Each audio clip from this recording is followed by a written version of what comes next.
Kaza akaona kuti munhu abata foni anofana kubata batisa machi akauya baba ibandi ngokuti baba awuri nango saka ndo kuti akabira ndikusiya kwanishi pane vanhu ndikaramba nchitresa mama nona kakabatwa zvakandisiusiya haisi namba yangu yakamira message noti anabvira rapamba pataro chisho since zvandira kuitira manje nyima kana chimwe chiwesta mari achiti ndiropenga imusoro mangu aticho kandaida kutiende kuECONET ndione zvakawanda ndibhatira mbeka 10 endai chisho alright aiwa uchatobata vanhu vakawanda iko uchinanga pasi endaipo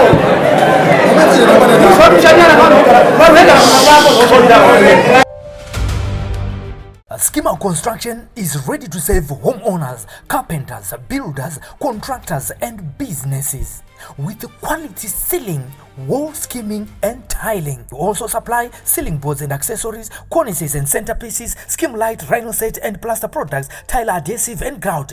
We also provide professional ceiling design and construction services for residential and commercial properties, from stylish modern ceiling concept to expert installation and finishing. Whether you are building from scratch, renovating or upgrading your ceiling, Schema Construction is your trusted partner for quality materials, reliable workmanship and impressive results. Contact us for quotations, prices and bookings on the numbers on your screen, or visit us along Gweru Road opposite Metro Pitch behind Housestead Brothers in Gweru.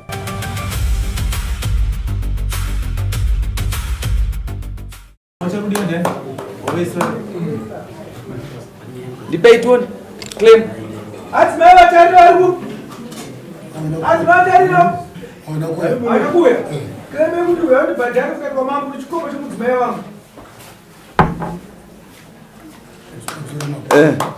Ndaka bata message jumkazi wangu. Zikanywa na steam masiri. Pampa phone number zake. Tabata message jumkazi wangu. Pampa pampa ne vanhu vanyari kana wangwani. Ndakaona phone pa charge kuya bani. Ndakaverenga message. Yakaina steam masiri. Ezvo ndikaneta kunyengera paboni pambeti pakunyengera paboni. Tisangane pakati. Tupasiswa nerufu. Kaza munhu vaditeshi. Message saka uzamundota zoita munhu kana kufa zvezvo. Auna bata. Moment ndakabata phone ndai.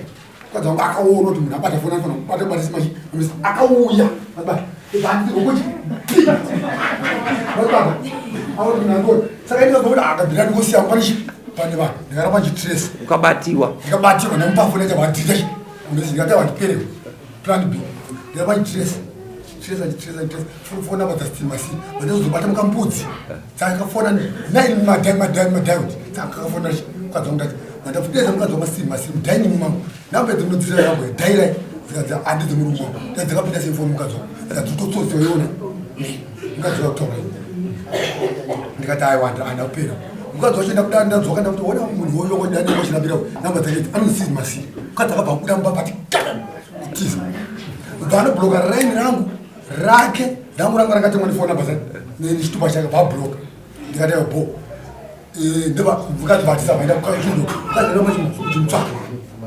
nezuro ndikati ndomunyengetedza sei kandiende kwari vandatera ndanoraraiko ndararaiko nhasi mukadzi handiti baba vatende shuwa murume ndoda munhu endikabatwa naye ndinonyara kuva social media asi iye kuomesa kwake nyaya nokuvhuma kwake ndo zvinoreretsa nyaya yake vandapedza ne ndapedza chake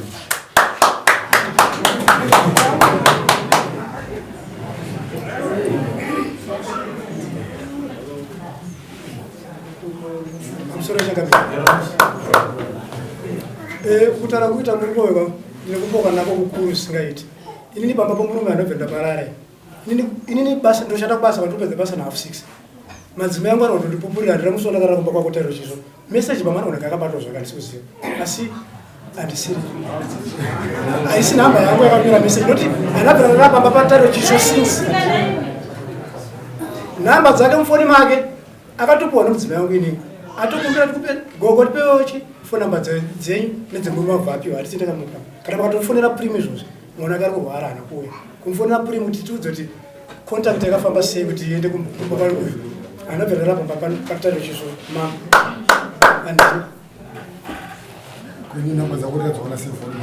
kuwanikwa kwenamba dzako mufoni mako ingati kutara maendera kati namba dzako mufoni mako shuwa dzakatoenda mukadzi wangu madzimai ako ndi akatokumbira nhamba akapiwa nomudzimai wangu mufoni nomudzimai wangu soka kufonera izvo vantu daira sekutaura kuti iko andina kubvira ndarara pamba pako chisvo andina unogona kutsvaga yako zvakanaka chisvo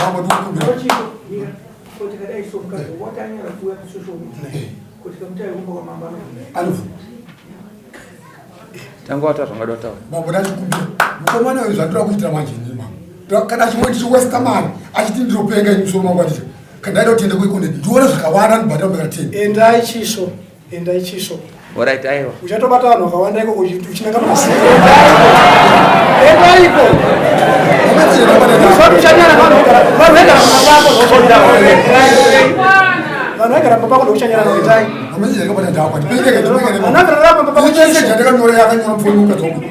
yandikavereka nevadhirita nemandipenge ndomuvengere ndikakura naizvo ndokuvengere nhasiro dhara dhara kuti kudhara sasikamu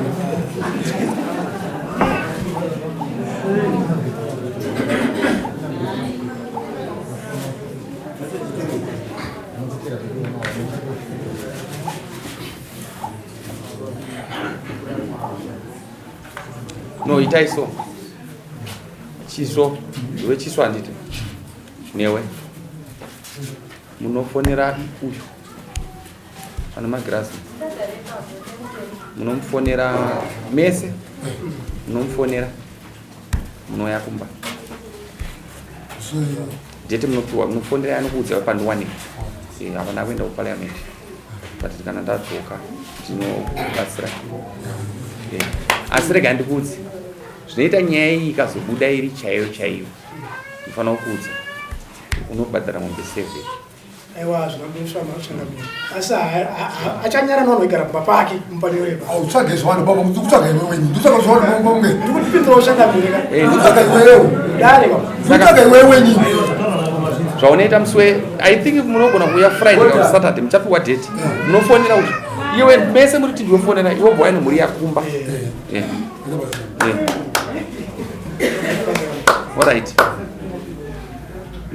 iyo yanokupai nhamba dzamufona moya ndokudza ndowanika sei but Saturday should be Saturday on Sunday pandobatadza nyaya dzevanhu vayavo.